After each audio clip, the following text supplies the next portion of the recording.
I'm Amanda Gilvin, Assistant Curator here at the Davis, and I will be discussing a show I just curated, Life on Paper, Contemporary Prints from South Africa.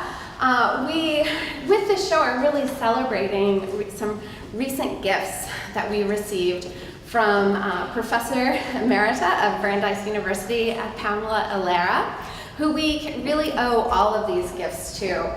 But the other gifts are from the Artist Proof Studio, which I'll tell you more about in just a moment. One of the founders of Artist Proof Studio, Kim Berman, and then the Artist Proof Studio Manager of Education, Lucas and Kinguin. So between these four sources, around 18 prints just came into the collection in the last year. So it's a substantial boost to both our South African but also our African collection. So we're very excited to receive these new gifts. So we just immediately put some of them on the wall. And as I started thinking about what would go in this exhibition, I noticed that some of the works we already had in the collection, and then a number of our new works were all engaging with kind of big questions around life and death. From the birth of humanity to childbirth, to how we educate young people, to just how we communicate across languages as people. And so the show, although small, really took on these big questions. So first today, I'm going to set the context for the tradition in which these prints are made. All of these prints were made in 1999 or after, so they're all very contemporary, all very recent. But they build on a very unique and long history of printmaking in South Africa, which is really shaped by the unique and often tragic political history of South Africa, but also printmaking had important impact on the political environment of South Africa. So the first printing press was shipped to South Africa in the late 18th century. So there has been printmaking in South Africa for a long time. Printmaking as an artistic medium really became important in the early 20th century. It was introduced at the Michaelis Institute of Art, which is the most prestigious art school in South Africa in 1925, and it would later become a major in the 70s.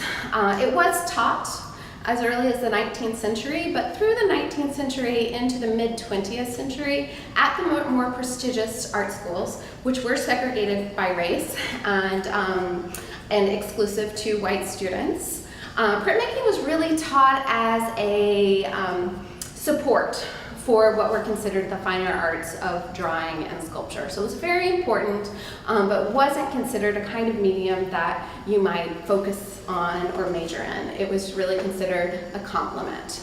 Around the mid-20th century, as part of philanthropic informal training centers, which were available to Black students, printmaking began being taught as a craft. And so this was really important and provided the opportunity for training in printmaking for a lot of South Africa's most important artists. And Black artists in South Africa became known for working in lino cuts. And this was in part because the linoleum was more cheaply available than other kinds of printmaking mediums. So while there were trainings in other kinds of printmaking, Black artists really became associated with lino cuts. And an especially influential school was called Rorke's Drift, and this was a missionary school that trained many Black students, while a lot of the white artists were still being trained at Michaelis and other art schools. At the same time, there were a lot of, printmaking became important as an anti-apartheid activist medium, because, you know, if you make a painting, you've got one painting, right? But if you're printmaking, you can make multiples and distribute your message. So both Black and white anti-apartheid activists were working in print as a political medium, and in many ways saw it as this kind of potential medium for promoting democracy because it was cooperative, because it was something that could be more cheaply made available. So a few more important dates. In 1978, the Federated Union of Black Artists was founded, and this was a significant organization of only Black artists who very purposely chose not to work with even anti-apartheid white artists while under apartheid. That was very important as an expression of autonomy for this to be an all-Black group. And this is very important in the history of Artist Proof Studio, which we'll talk more about in a moment. As many of you know, Nelson Mandela was released from prison in 1990. And the dismantlement of apartheid really took place from 1990 to 1994. It was a years-long process, although we can locate some of the most important laws being ended in 1991. So in 1990, Nelson Mandela was released from prison and called South Africans from exile to return. And so we'll come back to that in a moment. In 1991, Artist Proof Studio was founded, and in 1994 through 1999, it was a period of construction of this new nation, and interestingly, politicians called on artists to begin making artwork that was not only about politics.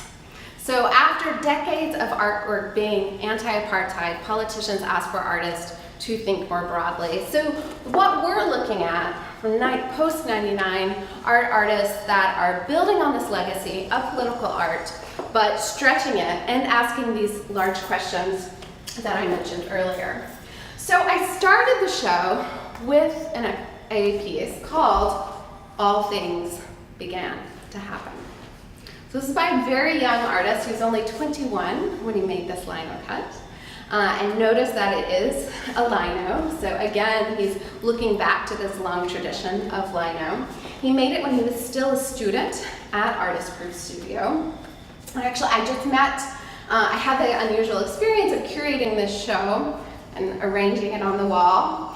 We're still waiting for the text to come in, but then I left and I went to Johannesburg and got to meet a lot of the artists in person after having put this together. So I was able to chat with David about this work and ask him about some of what I saw in this piece, which is really interesting influence from perhaps sci-fi movies and comic books, and asked him, and I'd already exchanged some emails with him to ask what was happening, and he told me it was really about the journey of life, which I see like this potential like big bang moment, right? This is the beginning of all life.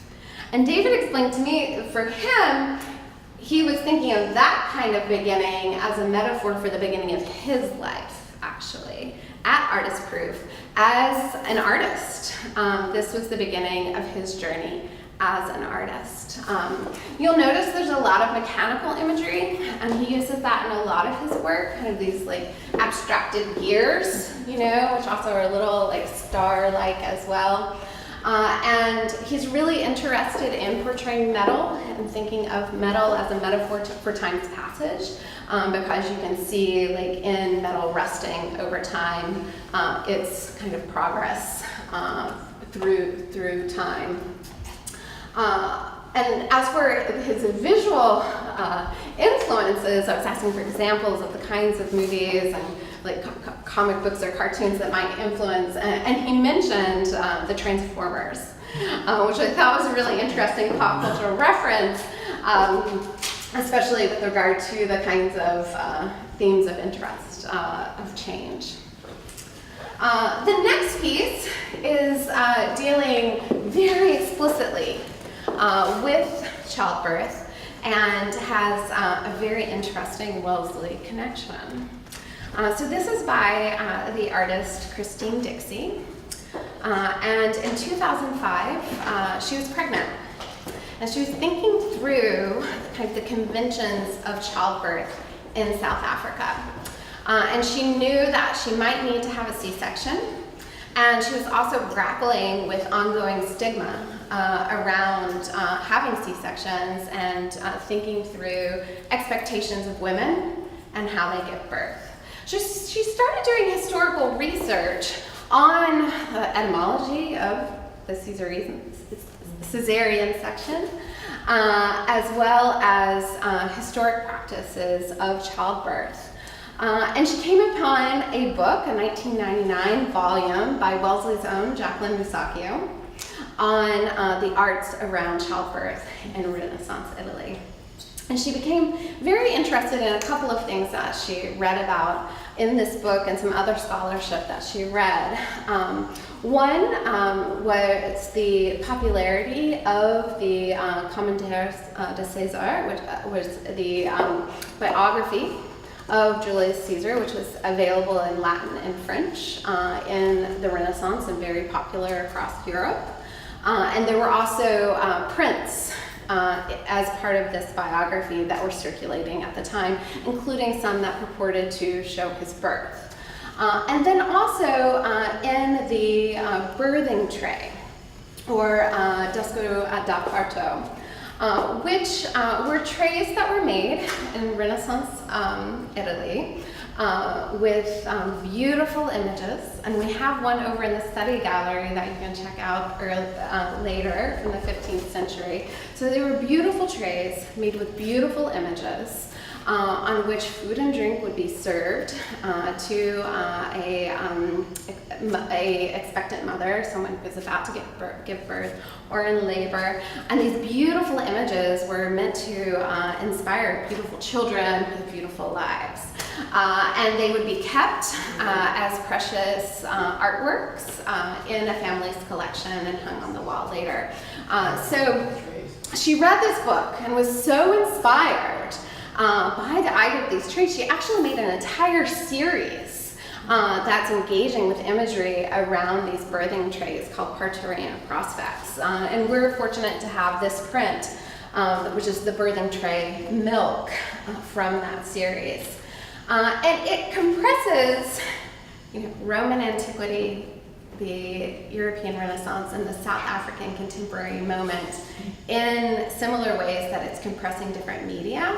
So she actually did make a woodcut print of an imaginary, like kind of inspired by one of the prints about the birth of Julius Caesar. So Julius Caesar actually wasn't born by cesarean section, some of you might know, because we know his mother survived. At that time, women couldn't survive a cesarean section. So there are various theories about why the cesarean section has come to be called the cesarean section, but it's not because Julius Caesar was born by one.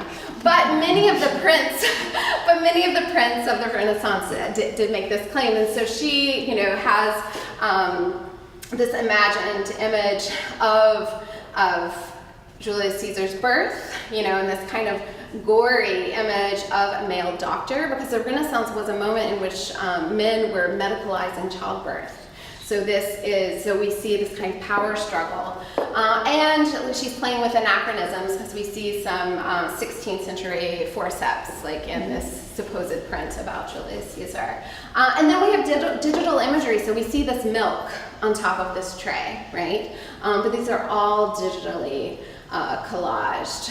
So kind of sorting through like her inheritance of birthing practices and of women, like in this South African moment, in which there are not birthing trays, but some of those ideas still resonated with her.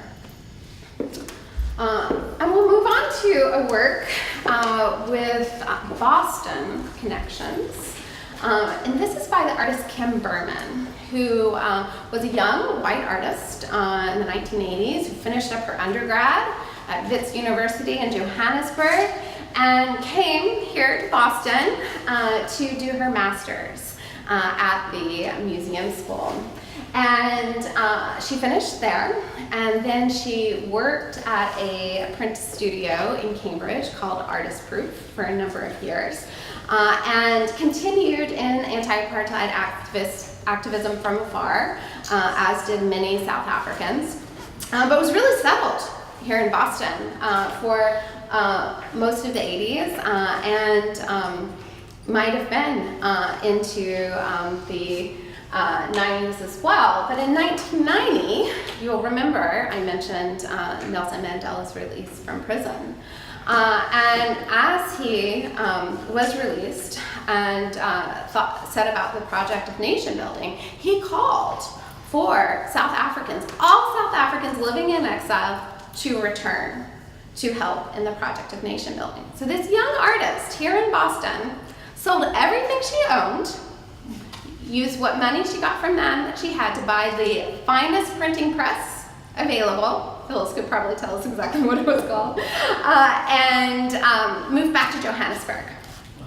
Yeah, and did not found Artist Proof Studio, and she decided to name the studio after Artist Proof in Cambridge, like in honor of what she had learned there. But she did not found Artist Proof Studio in Johannesburg by herself, and this is very important. She knew she needed a collaborator. So she went to the Federated Union of Black Artists that I mentioned earlier, and invited Nhlantla Zaba, who had worked with that group, to co-found this studio for her. And so this was a really important moment of collaboration that Zaba, who had rightly and defiantly refused to collaborate with white artists under apartheid, would work with Kim in the new nation to use printmaking as a democratic medium to help found a democracy.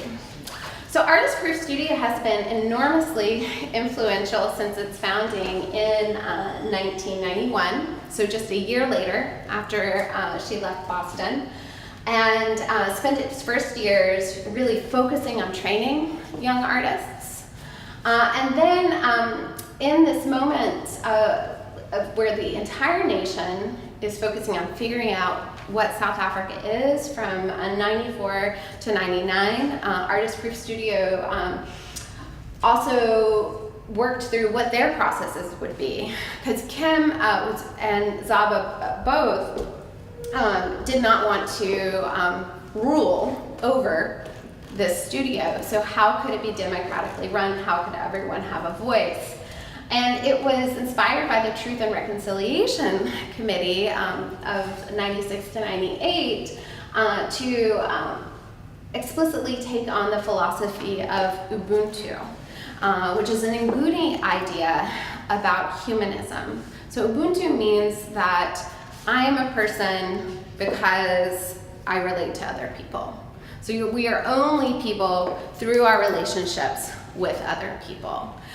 So Artist Proof Studio really seeks to enact that in its art making, in its training, and in all of its programming.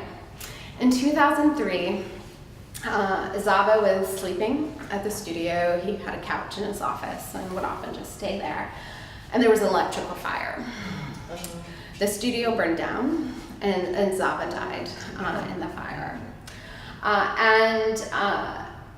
The community immediately came together. I mean, Artist Proof Studio really could have ended at the time, but instead, all of the students, all of the professionals still associated with the studio came together.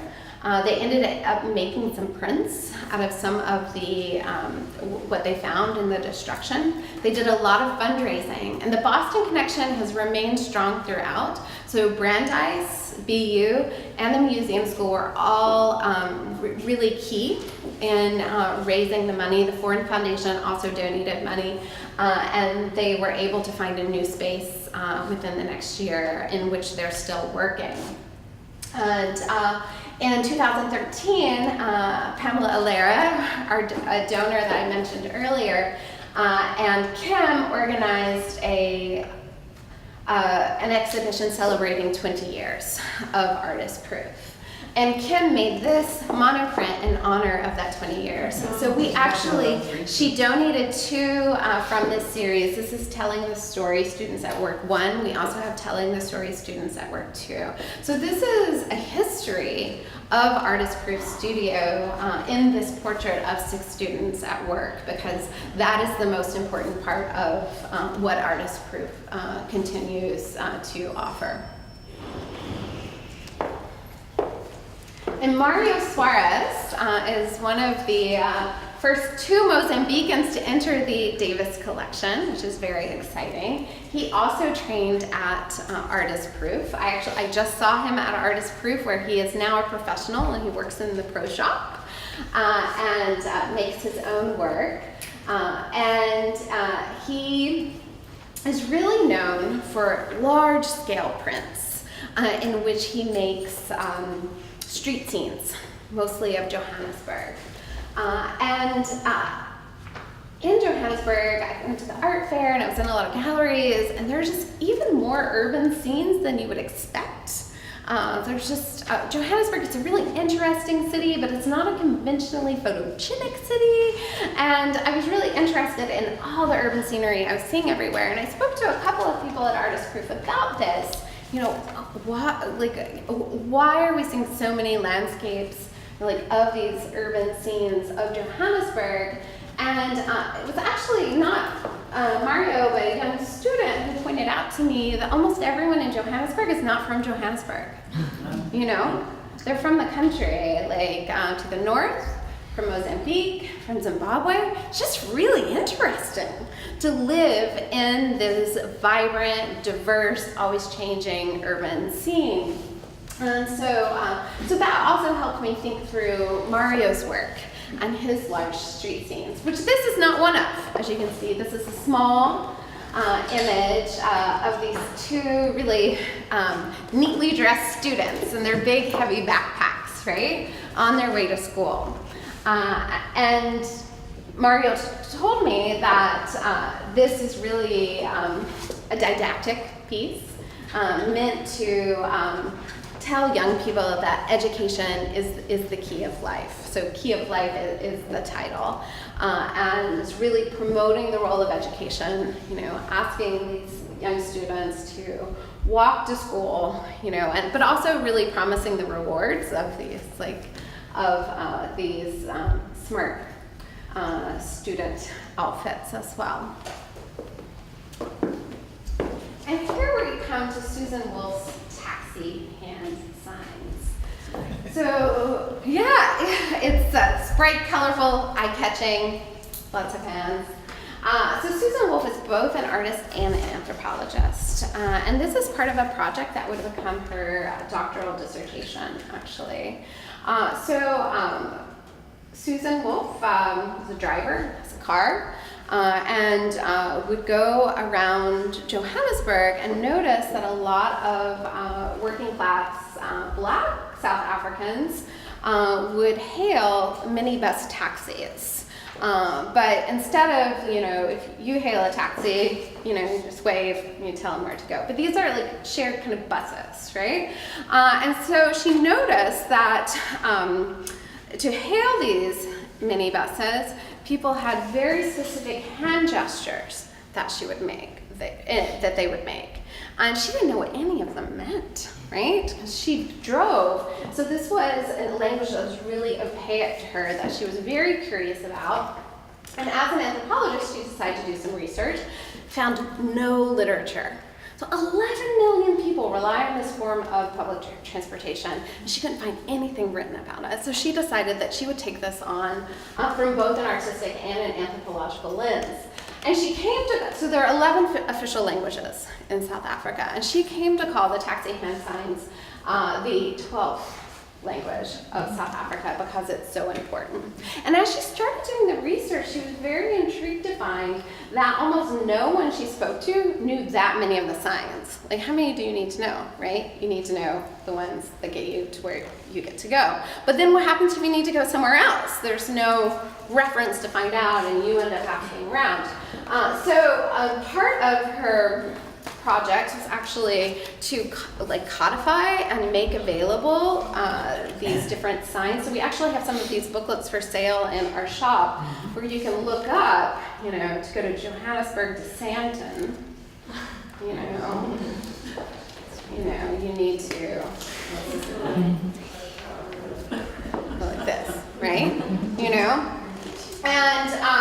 And she also invented Braille signage because it occurred to her that a blind person is not going to be able to see a sign and then make it. So she was very interested in accessibility, as well as making these art prints. And the colorful aspect of these prints is actually very important. She was specifically inspired by the post-apartheid celebration of South Africa as a rainbow nation to make the gloves rainbow colored, to really celebrate the diversity of South Africa. And this next one, Life is a Grind, by Lucas and Kinguin, is by a very special artist that I also was fortunate enough to get quite a bit of time to chat with a week and a half ago. Lucas began at Artist Proof Studio as a student in 1997. And by the next year, in 98, he was already a staff member. He has worked his way up over the last 20 years, and he is now the manager of education at Artist Proof. And he emphasized to me how important his students are. He actually came to Boston a couple of years ago and did a residency and produced a lot of work. But since he's been back in Johannesburg, has not been concentrating on his own work because he's so dedicated to his teaching. And he told me that his students are his everything. He has no friends, he has students. And he's so dedicated to his job. And I think I emphasize that about him and about Kim Berman, who now teaches at Wits University in addition to her work at Artist Proof, because it's important to think about Kim and Lucas's influence in South Africa, not only as artists, but also as teachers, and really offering their technical expertise broadly and impacting the next generation, like young artists like David Soka, who we began with. So this is a really fun, mostly etching by Lucas. Lucas also told me that etching is his favorite because it's the hardest. You don't know, he is never quite sure what's going to happen on the other end after he's made a print, but that he almost always mixes different techniques as well. Life is a grind. Sounds very grim, but the actual work has this kind of playfulness to it, and it's actually made by Lucas taking tools that are not meant for grinding into the plate and making different kinds of designs, like drills, just whatever he could find, things from his daily routine, and thinking about different kinds of grinding. So it's a comment about the potential kind of banalities of even an artistic life, but also about how that could be a kind of exploration and fun in its own way as well. This work by Judith Mason was the first gift that Pamela Allera offered us earlier this year. And she offered it in memory of Mason, who had recently deceased. Pamela had actually purchased this, and while she was waiting on it, Mason died unexpectedly. So it really has this poignancy to its history and how Pamela received it and why she wanted to be sure it was in an institutional collection honoring Mason's work. So Mason is known for working often with animal imagery and deeply symbolic work. So sometimes she has very specific kinds of symbolisms that she gives to animals, and she's also known for her amazing draftsmanship, as well as her kind of gestural marks in combination with hyperrealism. So this really reflects her practice in important ways. Here we have this primate clinging to the edge of the page, which is the title, so it's this interesting kind of trompe l'oeil effect. But at the same time, these unexpected yellow marks, implying a kind of movement as well. About some of her other work, she's commented she really likes to work with monkeys and the images of monkeys and other primates because of the respect she has for them. So they're really beings whose perspectives that she honors. So when I look at this, I think she's really inviting us to kind of empathize with this creature in some way and think about kind of the metaphoric ways we cling, right? Into what? And what might we be falling into? These two works we already had in the collection and are by an artist many of you may be familiar with, William Kentridge. So now Kentridge's work is known for working in name a medium. His prints are well known. We have 3 in our collection, one that's not on view, but also his videos, his drawings, his books. He's recently been working in opera. I just had a conversation with him about augmented reality and virtual reality. But he identifies printmaking as being at the center of all the work that he's done for the last few decades. So this is an extraordinarily important medium for him, and an important way that he too has been very generous in offering varieties of resources and collaborations to artists in South Africa, and in instruction as well. Kentridge is a very important supporter of Artist Proof Studio. He actually commissions Artist Proof to do a lot of his printing. In fact, everyone should watch for a show that's being co-curated by Pamela Alera that will open at Emerson University here in the area in February of prints by Kentridge that were printed at Artist Proof Studio. So the 2 prints that I've included are from his Living Language series. We have Cat and Panic Picnic. So he used actual phonograph records as the plates in the printing process. And he was very interested in how the grooves of the phonograph records made the printing process even more unexpected, right? And you can see when you look closely that the labels say that these are Italian language lessons, right?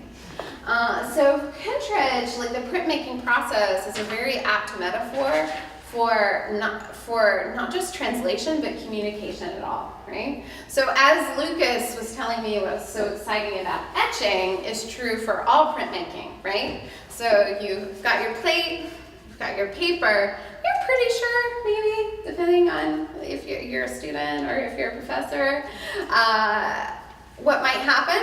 But you can't ever be completely sure, right? No, you're just never sure, right? So, but that's true too for what the accident of the print. Right, and that's true too for what I say to you, right? Mm-hmm. Certainly if I say something in English and we want it in Italian, but even from English to English, you can't be quite sure. We all know from both our professional and personal lives that you're never quite sure what the other person is going to hear, right? So printmaking is a very apt metaphor about the happy accidents of communication, but also the dangers, right, of trying to get our messages across. Cat has this cat curling over the record, and Kentridge often uses cats as symbols of transformation, right? They're sly, they can change shape so easily. This one has scrawled in it, Panic Picnic. And here, again, we have this play on language, this kind of there's panic and picnic are not so far apart phonetically, but bring up such different ideas separately, but when put together are even more distressing, and we have this kind of chaos in his exploratory marks and these dry point prints. And finally, we have another print by Lucas and Kinguin. And I might have mentioned actually in introducing the Life as a Grind that Lucas actually for many years worked in realism. His early works were highly explicitly political. But as many artists, they're kind of like not just granted permission to look at other issues, but encouraged to do so, he wanted to ask similar questions in different ways, and has worked largely in abstraction for a number of years now. So here we have this quite dark ground with kind of obscured marks, a steep circle, and then words. Bona, Bana, Basadi. So Lucas is from the Petty culture, and then the Petty language, this means children, men, and women. And this, for him, was a call for men and women, for adults, to think of children, but also treat children as children. So this is a call, kind of, reaching back to these questions that the show started with, to allow children to have childhoods. So it's a kind of oblique call in its title, Let Them Be, against ways that children are exploited or otherwise kind of expected to grow up too soon, whether through child labor, child trafficking, or child abuse, or just the expectation that they assume adulthood too soon. So you're welcome to ask questions, but I think I will conclude the formal part of the gallery talk here. You should talk.